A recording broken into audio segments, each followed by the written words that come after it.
भक्ति में कुछ आश्रय अपने आप छोड़ने पड़ते हैं। सबसे पहला है धनाश्रय।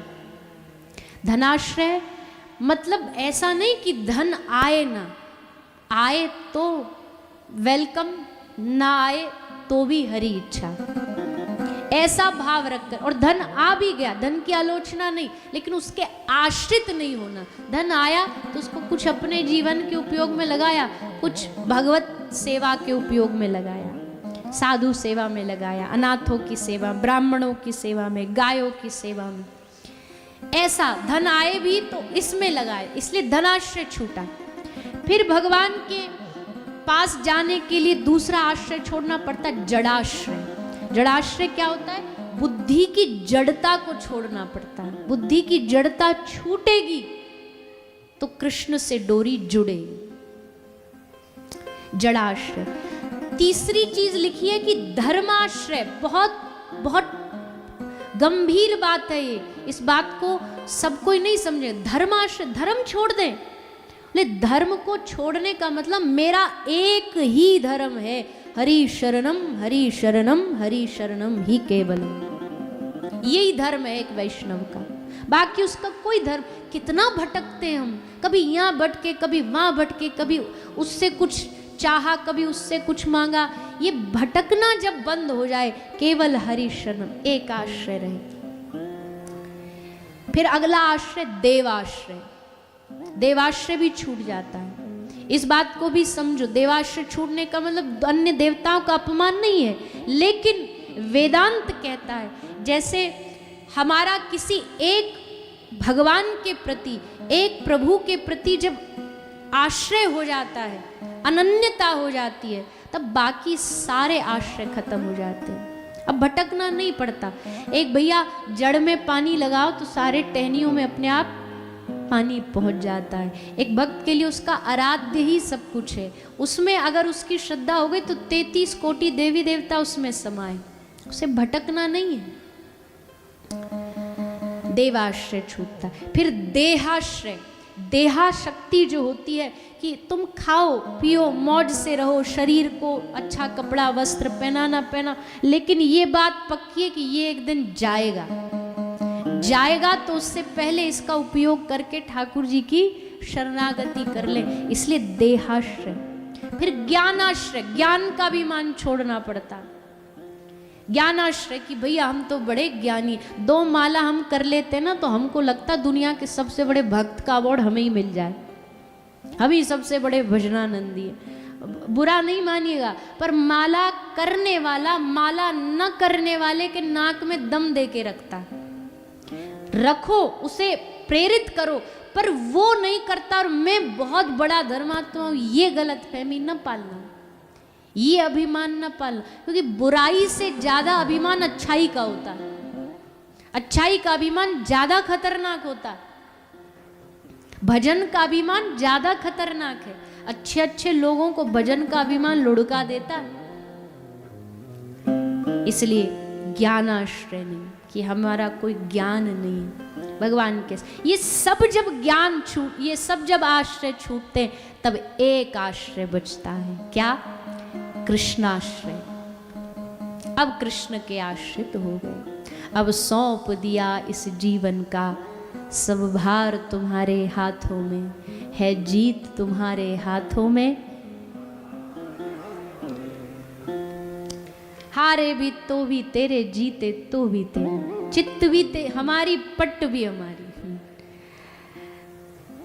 ये भाव महाभारत के प्रसंग में यही सीखने को मिलता भैया कि सब आश्रय छोड़ करके, युद्ध तो बाद में हुआ, निर्णय तो युद्ध का उसी दिन हो गया था जिस दिन बंशी बजाने वाले ने बंशी छोड़ करके शंख थाम लिया था, शंख उठा लिया था, जिसने कहा कि अब युद्ध होगा, अब युद्ध होना ही है।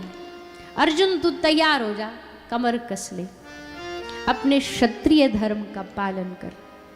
और फिर अर्जुन कौन है? कृष्णस्य आत्मा धनंजय, कृष्ण की आत्मा धनंजय। कृष्ण की आत्मा कहा जाता है। क्यों आत्मा है कृष्ण की? क्योंकि अर्जुन हरि स्मृति में ही डूबा रहता है। पूरे दिन भर का थका हारा अर्जुन जब रात्रि को युद्ध विराम करके अपने शिविर में सो रहा है, तब छुपके से श्री कृष्ण अपने शिविर से निकले दबे पांव, किसी को नहीं बताया, चुपचाप निकले, चुपचाप निकल के कहीं जा रहे। युधिष्ठिर की नजर पड़ गई। महाराज युधिष्ठिर ने कहा ये कहाँ जा रहा है आधी रात को? टेढ़ा है ये, हो सकता कुछ गड़बड़ कर रहा हो, किसी शत्रु से संधि कर ली हो रात्रि को जा करके। हम भी तो देखे तो महाराज युधिष्ठिर पीछे पीछे चले। आधी रात को पूरे दिन भर रथ चलाने वाला श्री कृष्ण आए, अर्जुन के शिविर में घुसे। अर्जुन सो रहा है, द्रौपदी चरण दबा रही है। कृष्ण ने जाकर के द्रौपदी को कहा तू साइड हट, मैं चरण दबाऊंगा, मैं अर्जुन के चरण दबाऊंगा। कृष्णा पादा पादे जने जने, ठाकुर जी कहते मैं चरण दबाऊंगा। द्रौपदी कहती है प्रभु आप ये क्या कर रहे हो? ये बेचारा तो सोया है, उसको तो पता भी नहीं कौन पांव दबा रहा है, क्यों पाप के भागी बनाते हो? ठाकुर जी कहते पाप का भागी नहीं है। इधर आ, द्रौपदी को पकड़ा और अर्जुन के मुख की तरफ ठाकुर जी लेके आए, कहा कान लगा। द्रौपदी ने कान लगाया।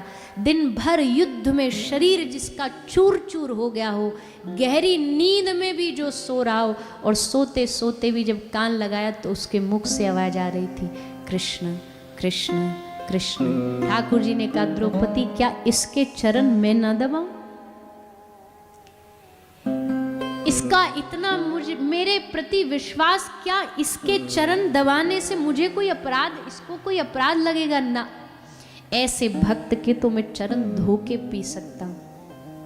इतना जहां दिमाग लगा करके ये सेना भी चुन सकता था, पर इसने सेना को नहीं, इसने मेरा चुनाव किया, इसने मुझे चुना। अद्भुत प्रसंग है भैया महाभारत का। हम तो कई बार कहते हैं जिसने महाभारत को समझ लिया उसका कभी भगवान से विश्वास नहीं टूटेगा। क्यों? क्योंकि विश्वास टूटने देते ही नहीं ठाकुर जी। जब जब विश्वास टूटने की बारी आई सो आ जाते हैं मां सामने। 14 वर्ष का अज्ञातवास बचाने के लिए कौन पूरे प्लानिंग कर रहा है? पांडवों के लिए श्री कृष्ण। लाक्षागृह से किसने बचाया? श्री कृष्ण ने। द्रौपदी की लाज किसने बचाई? भूलिए ना। जयद्रथ के उस प्रण से अर्जुन को बचाया कृष्ण ने। दुर्वासा ऋषि के श्राप से बचाया कृष्ण ने। और जब पूरा युद्ध हो गया,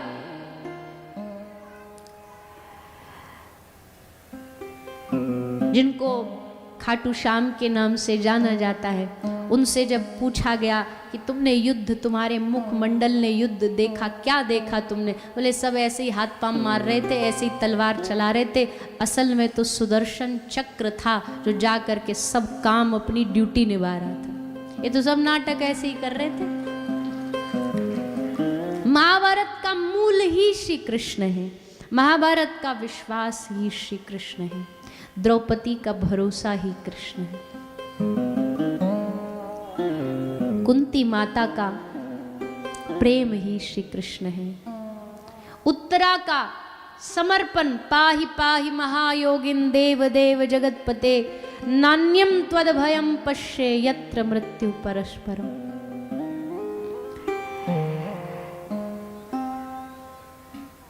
द्रौपदी अपने जीवन की उस घटना से जान गई है कि भैया संसार में विपत्तियां आने पर आदमी सीधा भागता है। ये मेरे रिश्तेदार है, ये मेरे भाई है, ये मेरा पति है, ये मेरा बेटा है, ये तो हमको बचा ही लेंगे। कौन बचा सकता है तुमको संसार में? कोई नहीं। जब सब द्वारन को छाड़ के मैं आयो तेरे द्वार, सब द्वारों को, सब शरणागतियों को छोड़ करके, सब आश्रयों को छोड़ करके जब जाओगे, देखो